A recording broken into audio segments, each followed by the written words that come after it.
Hello, experiencing eye strain or headaches during late night PC sessions? Windows 11 has a built-in night light feature that reduces harmful blue light and warms up your display colors. Here is how to enable and schedule it. First, click on your Start menu icon at the bottom of the screen and open the Settings Gear app. Under the System tab on the left, click on Display at the very top of the right panel. Locate the night light row.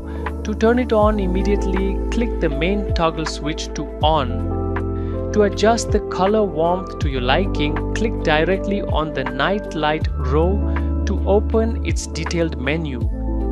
Use the strength slider to increase or decrease the warm amber tint. Below the slider, toggle on Schedule Night Light. You can select sunset to sunrise to turn it on automatically at dusk based on your location, or choose set hours to specify your own start and end times. Close the Settings app and your eyes are now protected every evening. If this guide helped you, please like this video and subscribe to TechTim for more quick tech walkthroughs. See you in the next one.